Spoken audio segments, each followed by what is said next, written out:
Alhamdulillahi Rabbil Alamin, wassalatu wassalamu ala Rasulillah Muhammad wa ala alihi wa sahbihi ajma'in. Falenderimet, lavdërimet janë vetëm për Allahun subhanahu wa ta'ala, Jalla shanu wa Jalla jalaluhu, paqja bekimet Allahut, qofshin mbi të dërguarin e fundit Muhammedin alayhi salatu wassalam, mbi familjen e tij të nderuar, mbi shokët e tij besnik dhe mbi të gjithë ata që janë ndjekur në rrugën e tij deri në ditën e fundit. Elusi Allahun Jalla shanu të na bëjë për të sinqertëve që jetojmë jetën tonë në rrugën e Muhammedit alayhi salatu wassalam deri në frymën tonë të fundit. Të dashur vëllezër, Allah ju shpërbleft për prezencën tuaj. Alhamdulillah, siç do javë ditën e diele kemi pikë takimi për të këshilluar me njëri tjetrin, ku siç ju pata thënë her pas here inshallah do të kemi edhe xhallar të ftuar, siç kemi pas dhe inshallah do të kemi edhe në të ardhmen, dhe siç kemi edhe sonte alhamdulillah, vllain ton hoxhën e nderuar Klodian Tafani. Hoxha është në të njëjtën kohë mufti në zonën e Përmetit, ku në të njëjtën kohë po ashtu është mësues, profesor i lëndëve fetare tek Medreseja e Tiranës. Allah është përbleft i cili e pranoi ftesën me kënaqësi që të ishte pranë nesh. Zoti e nderoft për mundin e tij. Allah ju shpërbleft gjithëve juve. Siç ne kemi ndjekur ligjëratat gjatë gjithë këtyre javëve, jemi përqendruar tek morali, sepse është një nga gjërat më themelore që ne si besimtar duhet të pajisemi, ku alhamdulillah i kemi marrë të gjitha me radhë. Po ashtu dhe vëlla Klodiani sot do të ndalet tek një pikë shumë e rëndësishme e marrëdhënieve tona ndërnjerëzore me njëri tjetrin, si duhet të jetë morali jon në marrëdhënien midis njerëzve, ku inshallah taala hoxha do të na shpjegojë me detaje që lut Allahun të përfitojmë prej këshillave të tij të vëra. Hoxh, bujrum, Allahu ju shpëleft. Bismillah.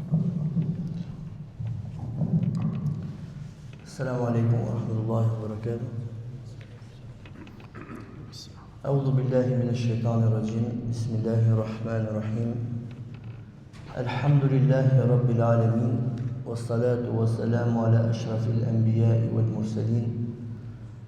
Ala Muhammedin sallallahu ta'ala alayhi fil awwalin wal akhirin. Prej egos dhe prej frymëzimeve apo cytjeve të shejtanit tek Allahu kërkojmë mbrojtje me emrin e tij mëshirues, mëshirbërës. E fillojmë siç fillojmë çdo punë tonë. Atë e falenderojmë për çdo mirësi që na ka begatuar, për çdo mirësi dhe virtyt me të cilin na ka pajisur. Dhe selamet, përshëndetjet, salatet, lutjet, duat, le të shkojmë për Muhammed Mustafa sallallahu alaihi wasallam, tibul qulubi wa dawaiha, i cili është shërimi i zemrave dhe ilaçi i tyre, sallallahu alaihi wasallam. Fillimisht nuk është se kam ardhur këtu t'ju them ndonjë gjë shumë të veçantë, ndoshta mund të jenë shumë të përsëritura edhe hoxha juaj dhe eksperienca juaj ndër vite si besimtar i kanë dëgjuar, por siç thotë Kurani familjarët, përkujtoju a besimtarëve sepse për ta vlen përkujtim. Madje edhe vetë ardha e profetit Muhammed alayhi salatu wassalam nuk ishte një gjë e re në traditën që Zoti kishte në tokë. Pra Allahu xhallashanuhu ka sjell një plejad të gjerë profetësh që nga njeriu i parë në tokë e deri tek Muhammed Mustafa sallallahu alaihi wasallam që thotë wa ana kalabnatin, dhe un jam si ajo tulla e vogël e fundit që vendoset në një mur apo në ndërtesë e cila arrin plotësimin e saj. Pra, Islam, kur themi Islam, ne kuptojmë të gjithë fenë që ka ardhur që te Ademi alayhis salam e deri tek Muhamedi sallallahu alaihi wasallam. Me ndryshime të vogla, me legjislacione, ligje, kushtetuta të ndryshme disi, por që mesazhi kryesor ishte tauhidi, ishte njësimi i Zotit, veçimi i tij nga çdo lloj zoti tjetër, zhveshja nga gjitha kompleksitetet për të adhuruar diçka tjetër, dhe që të adhurojmë vetëm një Zot i cili është Allahu xhallashan. me gjuhë të ndryshme, nuk është e thënë që të kenë ardhur vetëm në arabisht. Kanë ardhur në ibranisht, kanë ardhur në gjuhë tjera sipas konjekturave dhe vendeve. Mesazhi hyjnor përgjithsisht kategorizohet në 3 kategori, thonë dietarët, të gjithë profetët. Çështja e parë janë akaid ose akide, besim. Çështje që kanë lidhje me besim. Për shembull kemi amana rasulu bima unzila ilayhi. Edhe shpjegon pastaj ato esencat ose gjërat kryesore të akides, të besimit. Besimi në Zot, besimi në angjël, besimi në kader, besimi në botën tjetër, besimi në profet, besimi në libra etj etj. Dhe më pas çështja e dytë që quhet fe tamam për praktik për njerëzit, el muamelat, për shembull është el fikhu ose jurisprudenca islame, e cila të mëson çfarë është ndaluar dhe çfarë është e lejuar. Ky është mesazhi i dytë që Allahu xhaleshanu jep në mënyrë të përmbledhur tek gjithë librat. Metodat janë të ndryshme, mund të bëhet me kisa ose qasas, mund të bëhet me tregime, por mund të bëhet në mënyrë drejt për drejt. Për shembull, wa aqimus salat wa atu zakat. Falë namazin dhe jepni zakat. Pra ky është një hukm, është një gjykim. Dhe çështja e tretë, por jo pak e rëndësishme, është çështja e akhlakut. Akhlak ose khuluk nga arabisht do thotë natyralitet. Në kuptim tjetër, në gjuhën arabe do thotë sjellje, suluk. Për këtë profeti alayhi salatu wasalam ka një grad të lartë, i cili quhet Makami Mahmud, posti i të falendëruarve dhe falendëruesit.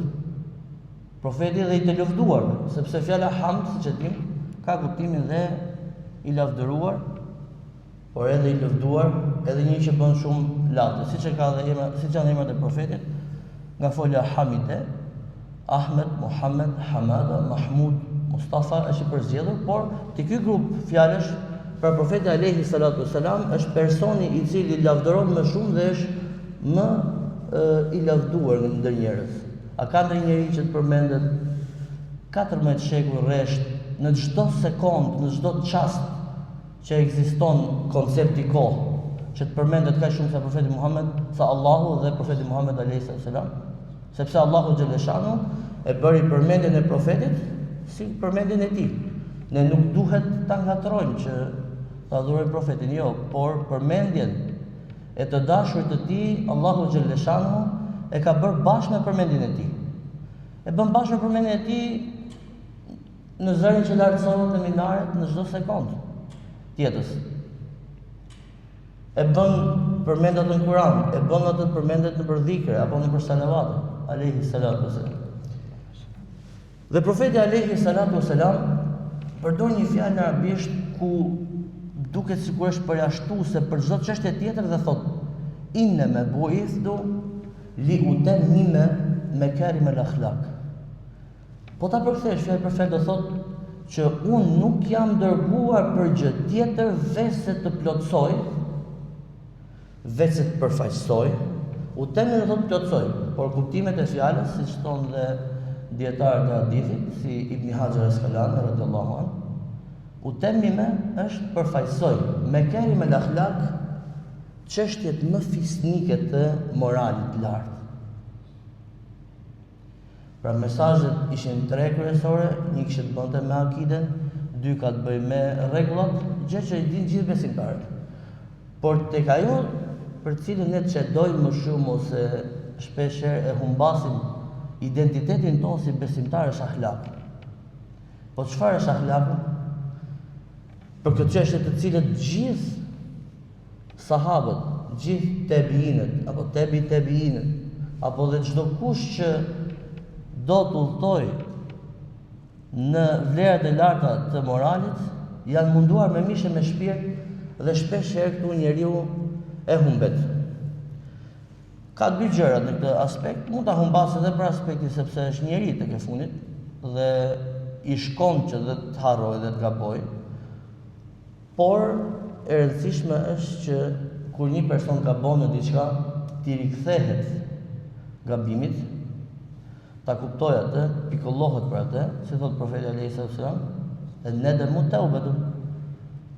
Vet pikëllimi, vet ajo ndjenja e brengës që ti ndjen për shkak të mëkatit që ke kryer, kjo në të vërtetë është teuba.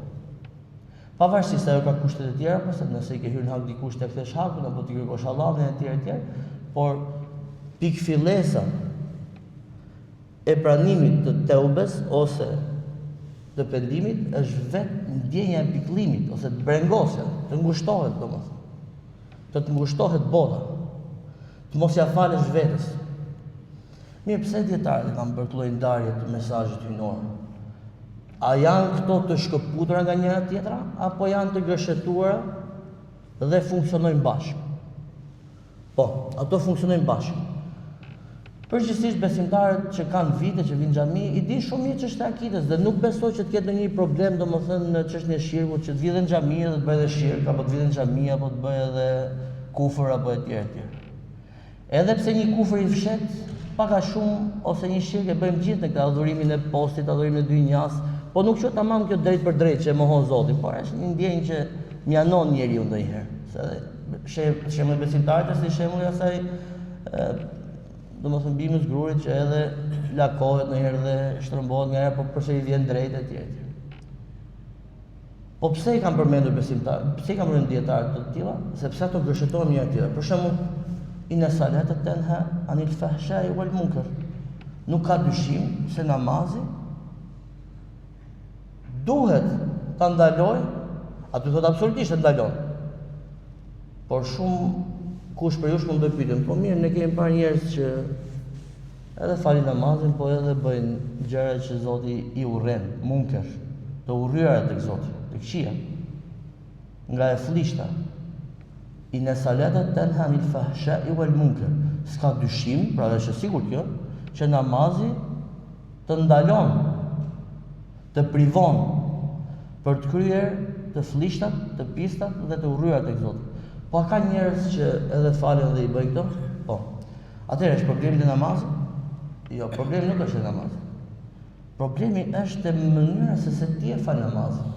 Problemi është e mënyra se sa e ndjen ti namazin. Problemi qëndron tek grada e besimit tënd rreth çështjes së namazit. Se nëse një person është i rregullt në xhami 5 vakte dhe e pret me një mall dhe me një zell të lartë takimin me Zotin, këto 5 takimet që ka gjatë ditës, e ka shumë vështirë për të që sa dalin nga xhamia, sepse Allahu xhaleshanu i ka dhënë pak kohë sa që mos bëjë dhe shumë vepra të këqija, po të vi direkt dhe të falet. Do vi një kohë tjetër që ti pret takim me Zotin dhe në vetvete ti bën ndyrësira, bën sllëqësira, bën vepra të këqija. Një që ka konsoliduar besimin të fortë në zemër, nuk e bën këtë gjë. Kështu që kjo është çështje shumë e rëndësishme. Në një hadith profeti alayhi sallam për të kuptuar dhe ç'është morali pastaj, sepse morali njerëzit mund të quajnë shumë gjëra që mund të kenë kulturën e tyre, por që s'janë islam. Për shembull, perëndimi morali quhen që pas 18 vjeç ti mund të bësh çfarë duash, ke drejtat ligjore tua, madje mund të pish dhe alkool, por a është kjo morali islam? Jo. Normalisht që morali islam është i veçantë dhe është i veçuar prej Zotit dhe është i caktuar prej tij. Vlerat e larta të moralit. Edhe pse edhe vlerat e larta të moralit që ata njerëzit jo besimtarë, sepse mund ndodhi që edhe tek ata që mohojnë drejt për drejt, ose edhe ata që se njohin fare Zotin, se kanë pas mundësinë ta njohin, por edhe besimtarët të ketë dhe tek ata shenja të mira të moralit. E shikon ti për shembull, ai mund të jetë me ide shumë të majta komuniste, shejtanore, por ama tek e fundi nuk vjedh, ka një moral të mirë në këtë aspekt. Morali çfarë është? Janë qëndrime dhe sjellje të cilat kanë një rezultat të jashtëm tek njerëzit. Shikoni, Allahu xhaleshanu nuk ka nevojë për adhurim në askujt. Nuk ka nevojë, nuk bjet nevojtar. Por vullneti i tij, dëshira e tij, fuqia e tij, si krijues që na krijoi ne, do të mirën tonë për ne. Madje edhe në namaz, edhe në zakat, edhe në haxh, edhe në besim, në çdo vepër. Nuk është se ka ne fitim Allahu xhaleshanu për këtë. për këto çështje. Jemi ne ata që fitojmë. Më i miri ndër njerëz, thot profeti alayhi salatu wasalam në hadith, është ai i cili është më i dobishmi për ta. Po si mund të jetë një person i dobishëm ose jo i dobishëm, nëse nuk është ose është i pajisur me veprat e larta të moralit? Dhe ai ka ajo gjëja më e bukur e moralit të besimtarit është devotshmëria. Ju shpesh e ngjoni ajetet që janë ajetet e hutbes dhe hoxha i përkthen ja ayyuhalladhina amanu ittaqullaha haqqa tuqati wa la tamutuna illa wa antum muslimun. Allahu xhaleshano të emërton me një cilësi e cila është vlera më e lartë në këtë botë, besimi. Ja ayyuhalladhina amanu, o ju që keni besuar, o ju besimtarë. Por vetë imani çfarë është? Imani është, përveç çështjes nga ana akademike që ti besosh Zotin e tjerë, është besim, është vërtetësi, është siguri. Asi thot profeti alayhi salatu wasalam, musliman është ai i cili nga dora dhe goja ose anasjetas, e të cilit nuk i vjen askujt dëm. Besimtari është përfaqësuesi i fjalës es-selam, paqe, jap siguri. Kur unë them selam aleikum, do të thotë që nuk të vjen asnjë e keqe nga unë ke paqe. Sepse unë adhuroj Zotin i cili është i paqshëm dhe për i cili të rrjedh paqja. Nëse ne jemi dobishëm tek njerëzit, atëherë mund të jemi neutral, por mund të jemi të dëmshëm. Dhe iadhu billah, Zoti na ruaj prej asaj që të jemi të dëmshëm. Nga i vjen dëmi përgjithsisht njeriut, profeti alayhi salatu wasalam e ka thënë shumë qartë. Shikoni, ne gjithë luftojmë për kënaqësinë e Zotit dhe xhenetin. Po fitojmë kënaqësinë e tij që ftuar në xhenet, është brenda ajo paketë. Por ne e duam fort xhenetin. Dhe profeti alayhi salatu wasalam, duke ditur këtë dëshirë të madhe tonë, thotë i garantoj xhenetin atij i cili më garanton mua çfarë ka midis dy nofullave. Në hadith thotë çfarë ka midis dy këmbëve, pra nderi. I garantoj unë personit i cili beson Allah normalisht, i cili më garanton mua se do t'i përdor mirë, më garanton mua se do t'i dobishëm në këto dy mirësi që i kam dhënë. Gjuha, ajo çfarë është midis dy nofulla ose midis dy mjekrave, thotë, shawarib dhe lehje. Pra mustaqe dhe mjek. Çfarë ka midis dy nofullave është gjuha. Po të rrim minimalisht neve, çfarë gjëra bëhen me gjuhë që janë negative dhe pozitive, do duhen leksione të mëdha me i kap tek e tek. Duke filluar që tek mohimi i Zotit. Kjo është morali më i lartë. Morali më i lartë është pohimi i tij, më i ulti mohimi i tij. Njeriu përsëri këtë e bën me gjuhë. Njeriu shan me gjuhë. Njeriu ofendon me gjuhë. Njeriu përbuz dhe tall me gjuhë. Njeriu përgënjeshtron me gjuhë.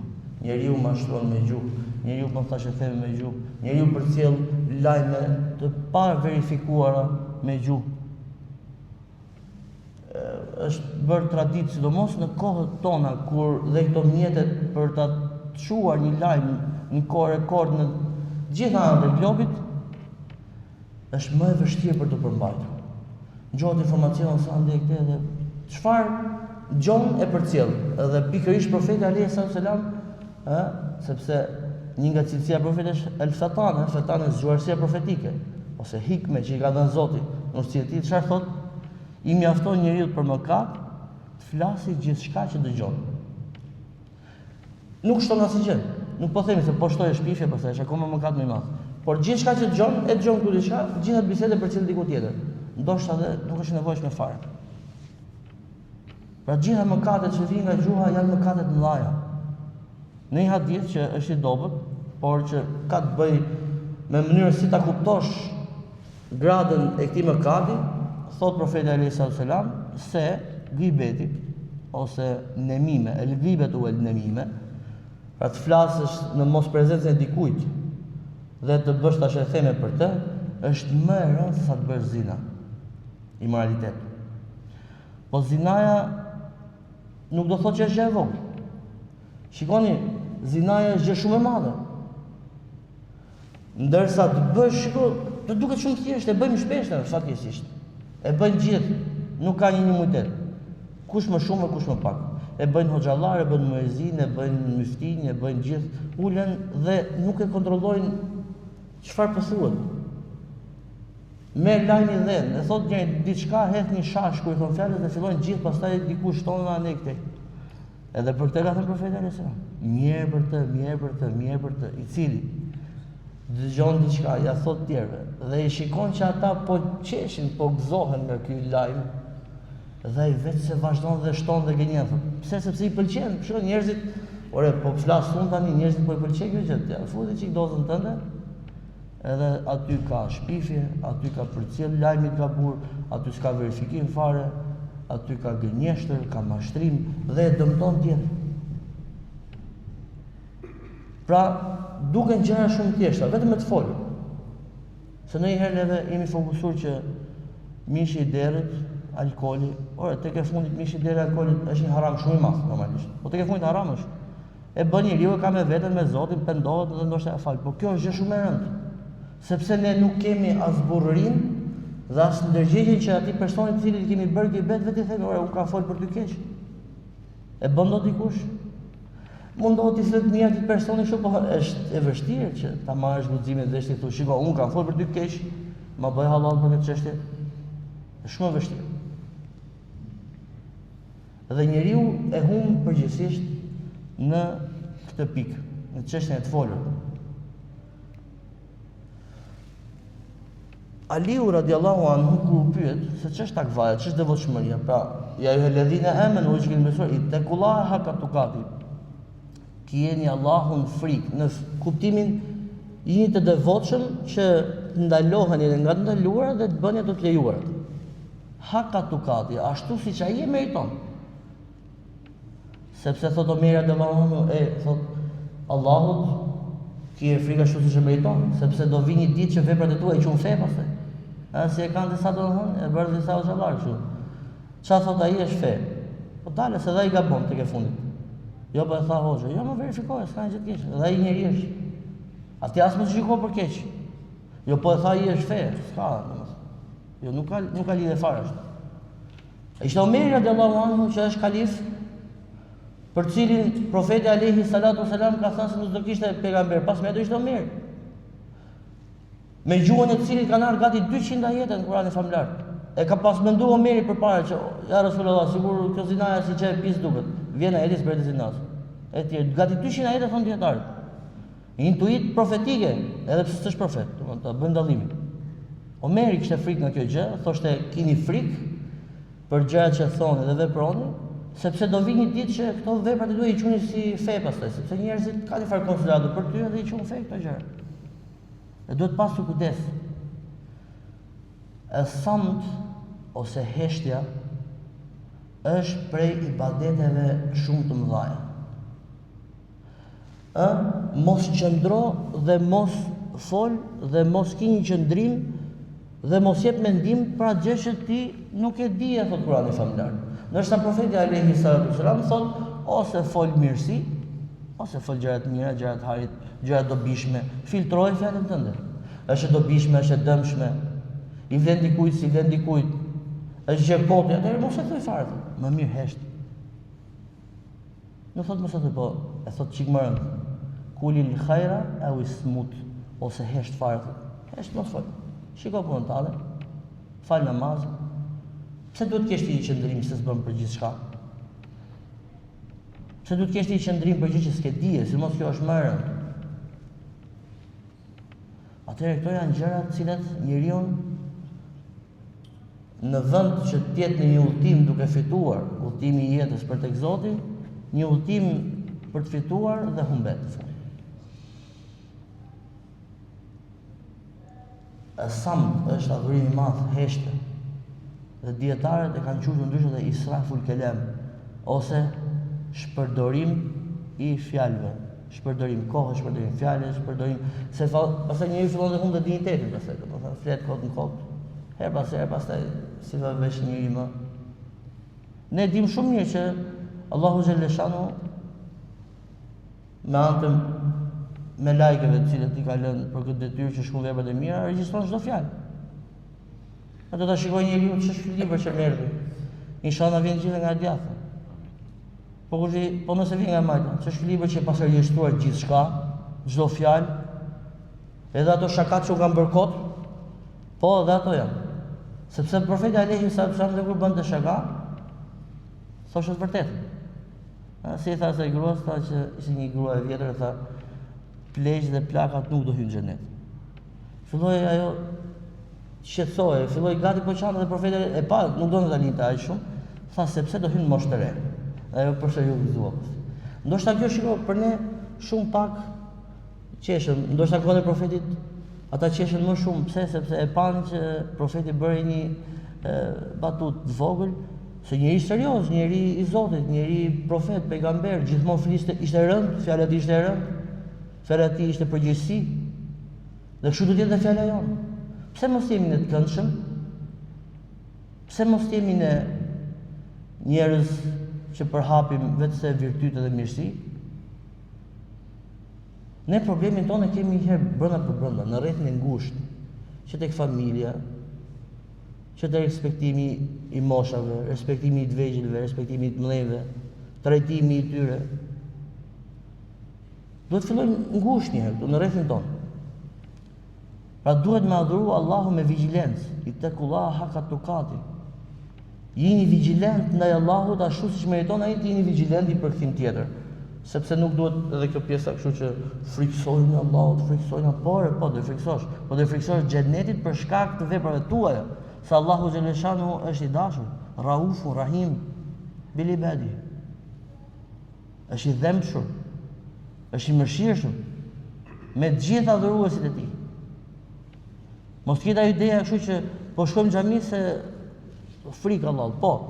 Frikë për shkak të veprave tuaja se Allahu është edhe ka dhe sifatul adl, ose cilësia e tij që është i drejtë. Dhe normalisht, nëse s'e penduar, do të ndeshkojë për veprat e tua.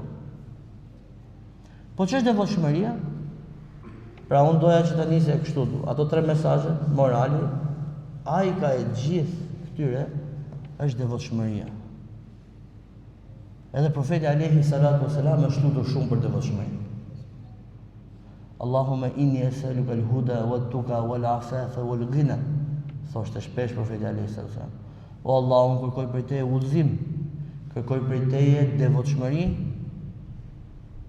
kërkoj prej teje lirësi, të jemi moralshëm, dhe kërkoj prej teje pasuri shpirtërore, fizike, gjithçka që do njeriu, që askujt mos t'i bëhem nevojtar përveç se ty domethënë.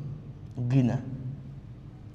Imam Ali u pyet, "Ma hiya taqwa ya imam?" I thon, "Çfarë është takvaja o imam?" Dhe tha Imam Ali u shquar që kur thoshte një fjalë bënte poezi. Madje aq lart ishte në poezi saqë fjalët që ishin horizontalisht ishin të njëjta dhe vertikalisht. Horizontalisht dhe vertikalisht. Sido që ta ktheje poezinë, ishin po të njëjtat fjalë. Është inteligjencë shumë e madhe. E tha, "At-taqwa hiya al-khawfu min al-jalil wal-'amalu bit-tanzil wal-qana'atu bil-qalil wal-istidadu li yawmi ar-rahil." 4 shtylla thot, kështu e mendoj unë takva. Të kesh frikë për veprave tua ndaj ndëshkuesit, el-Jalil, Allahu xhalla xhelalu. Të kesh frikë për mëkateve tua që i ke lënë pas dorë, i ke neglizhuar. Kur profeti ka thënë "Wala tahqirana bil ma'ruf shay'a", mos neglizhoni asgjë të vogël, prej mirësisë dhe prej atyre që janë të kota. Pra mos thoni që është kota dhe hajde se jo. Sepse edhe me një shibri temrin, edhe me një gjysmë hurme që ndoshta s'ka si vlerë monetare, njeriu ka fituar xhenet. El khawfu min el jalil, pra të kesh një frikë respekt ndaj ndëshkuesit të veprave tua të këqija që i ke lënë pa u penduar me sinqeritet. Wal amalu bit tanzil, dhe të punosh në akord, punosh në konformitet, në njëjtën linjë me atë çfarë ka zbritur. Çfarë ka zbritur? Thot profeti alayhis salam, është zbritur mua Kurani dhe diçka e ngjashme me të, pra ka për qëllim sunetu mutahhara ose suneti i tij i pastër. Pra Allahu xhaleshanu e bëri fjalën e profetit e bëri fe. Përveç ne dim shumë mirë që sheria e Islam nuk plotësohet vetëm me Kur'an. Pra dhe çdo fjalë e transmetuar në gradën, domethënë më të lartë të transmetimit sahih, është pjesë e besimit dhe pjesë e fikut. Nëse ato quhen fadail amel, pastaj ose virtytet në punët e përditshme, ato pranohen dhe hasan apo edhe ndonjë daif i cili është afër hadithit hasan. El-khawfu min el-jalil wal amalu bit-tanzil, dhe ti të punosh ashtu siç ka urdhëruar Allahu xhaleshanu në Kur'anin famlar dhe siç ka paralajmëruar profeti alayhi salatu wasalam në sunetin e tij të pastër. Wal qanaatu bil qalil. Përkthimi më i saktë do të ishte që ti të jesh qani ose të jesh i kënaqur vetvete me atë çka të ka dhënë Zoti. Pavarësisht se aty thot me atë pak që të ka dhënë Zoti. Po, ka dhënë pak në krahasim me çfarë do të japim botën tjetër inshallah. Pra çfarë do të japi në këtë botë, edhe universi, gjithë ajo çfarë do të ka përgatitur është shumë herë më e madhe çfarë do të japim botën tjetër. Sepse kjo botë çfarë do të japi besimtarit, si thot profeti alayhis salam, dynjaja është burgu i besimtarit dhe parajsa e mohuesit. Sado që nuk i shkon për shtat besimtarit kjo dynja, se edhe dynja nga vetë fjala thot dene, gjë e ulët është. E dunja gjifet, unë thot. Një hadith tjetër që e gradet dobët, wa tawalibuha kilabun. Dynjaja është, domethënë aq e ulët si një plerë, domethënë. Nëse është i saktë. Është saktë shprehje. Dhe ata që kërkojnë ata janë si qenë, pasi ata qenë që vjen mbrapa domethënë.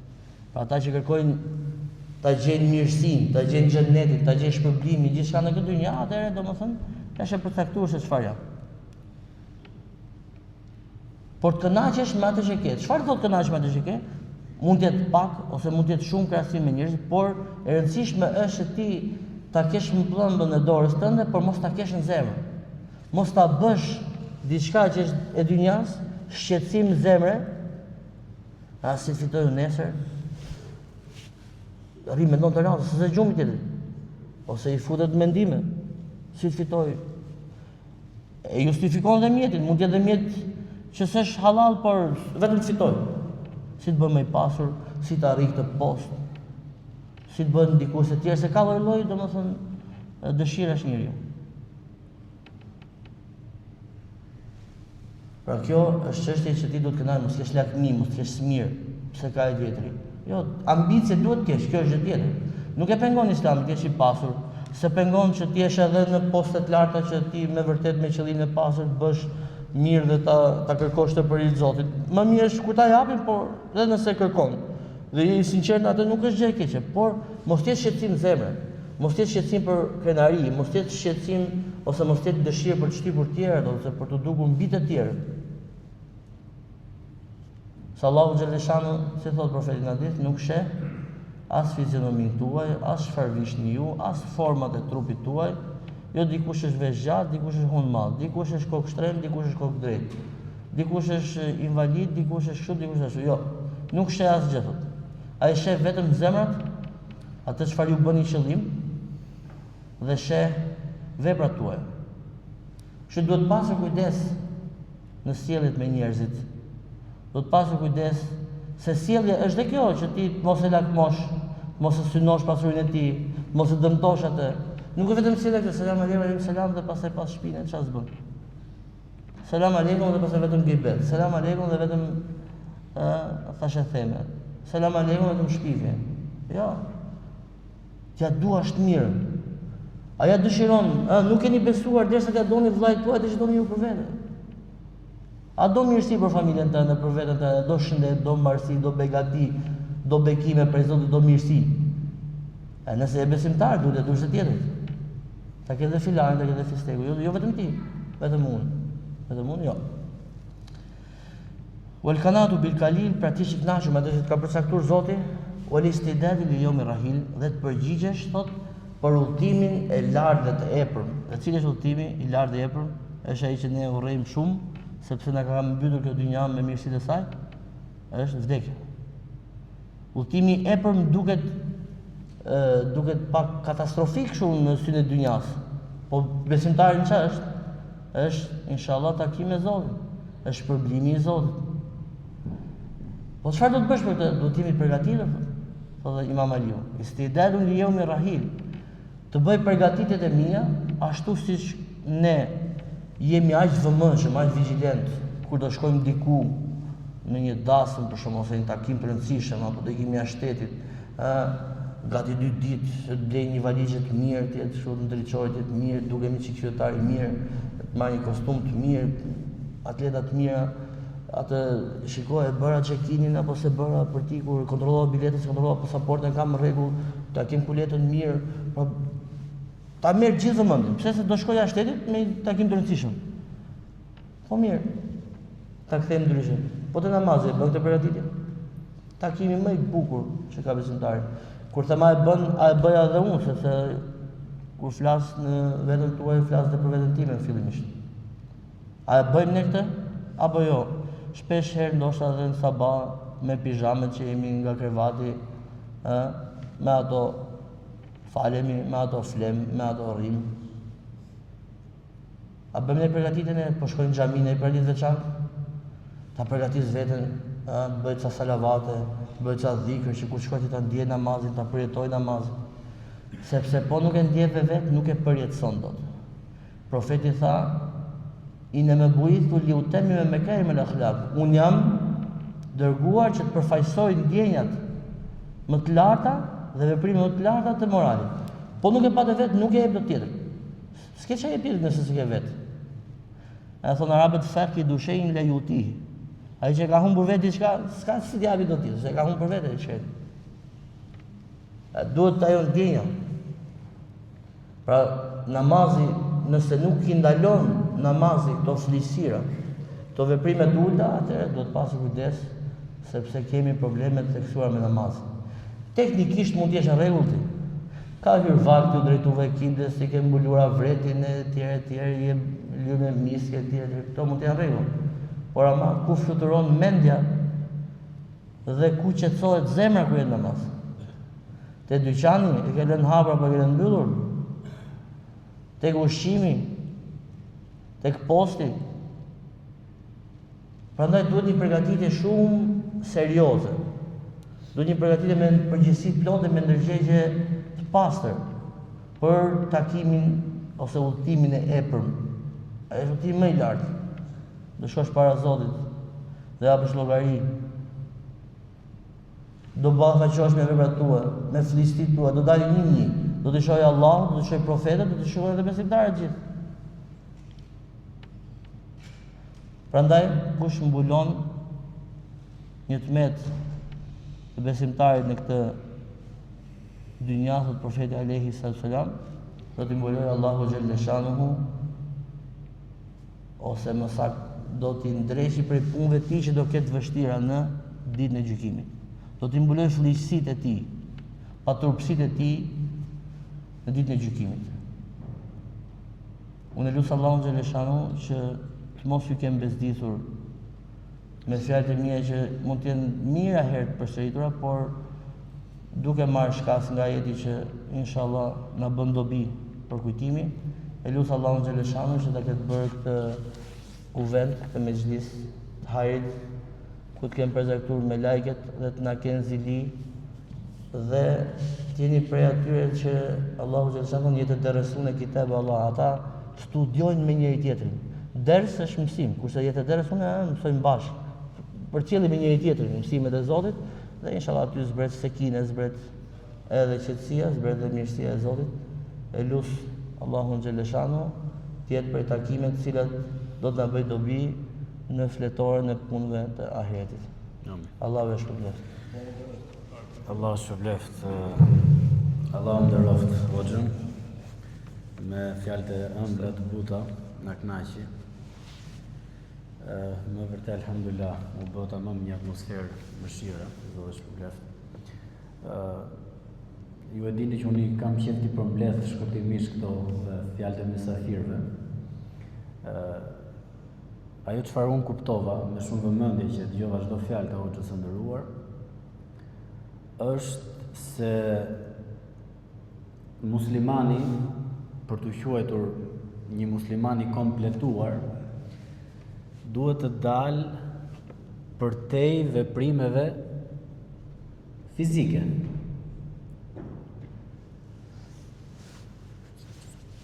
Siç e shikojmë, janë adhurimet fizike që urdhëron Allahu xhaleshanuhu ndaj nesh, të cilat ushqejnë shpirtin dhe moralin ton, që më pas ne, alhamdulillah, ta kultivojmë në marrëdhëniet me çdo njeri që neve na rrethon. Dhe nga të gjithë këshillat që të gjitha ishin nga më të bukurat, këshilla e fundit mendoj që i vuni kapakun, ku tha që është pikërisht të arrijmë në një moral aq të lartë, saqë jo të duam të zbulojmë të metat e njëri tjetrit edhe me vrap të shkojmë t'ia tregojmë tjerëve, por atë të met ta marrësh dhe ta varrosësh me veten tënde, dhe për këtë fakt që ti përpiqesh të ruash nderin e një vllau musliman, Allahu do të nderoj ty duke mos të ekspozuar gabimet e tua apo punët e tua të cilat e ke kundërshtuar Zotin haptas apo fshehtas. Dhe kjo vika si një begati e madhe, mëshirë e madhe të Allahu xhaleshanu, pse? Sepse ti ke kultivuar moralin e madh.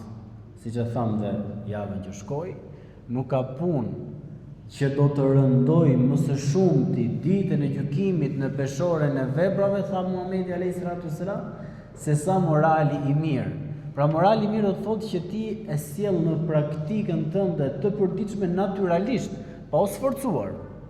Të vjen natyrshëm veprimi, reagimi, fjalimi, folja, çdo veprim që ti bën, për faktin sepse ti e ke bërë pjesë të jetës tënde këtë moral. Dhe vjen natyrshëm, nuk morali ka gjë të bukur kur e bën pjesë të pandashme të jetës tënde. Ke nevojë ta mendosh shpesh atë çfarë do të veprosh, sepse e ke bërë pjesë të karakterit tënd. Si tha profeti alayhis salam asaj gruas që po qante tek varri, se i kishte vdekur fëmia, ajo nuk e pa profetin alayhis salam. Profeti tha bë sabër. Ajo i tha, ku e di ti çfarë më ka gjetë mua që më thua bë sabër? Kur i thanë që si folë kështu profetit, shkoi të kërkoj falje, profeti tha, durimi thash goditjen e parë. Pra, është natyrshmëri sjellja e besimtarit, duhet të bëhet pjesë e moralit. Kjo bëhet pjesë e moralit me kalimin e kohës, ku një herë ke bëj gabim, kritikon një vëlla, të tërheq vëmendjen, këshillon, një herë, dy herë, tre herë dhe ti e shef që e bën pjesë të moralit tënd veprimin që ti e bën për kënaqësitë e Allahut xhaleshanu. Dhe kjo çfarë do të thotë? Vetëm se ti je pajisur me këtë, mos bësh asnjë lloj veprimi, vetëm se je i kultivuar nga aspekti i diturisë së hajrit dhe të dobishme, ty të shkruhet sevap. Imagjino të rrish shtëpi, vetëm se je i pajisur me dijet hajrit moralit, ty të shkruhet sevap. Siç tha profeti alayhis salam, gjumi i dietarit është më i mirë se adhurimi i atij që nuk di. Subhanallah. Alhamdulillah. Unë këto kuptova hoxh që për mua ishte mësim i madh, Allahu të shpërbleft.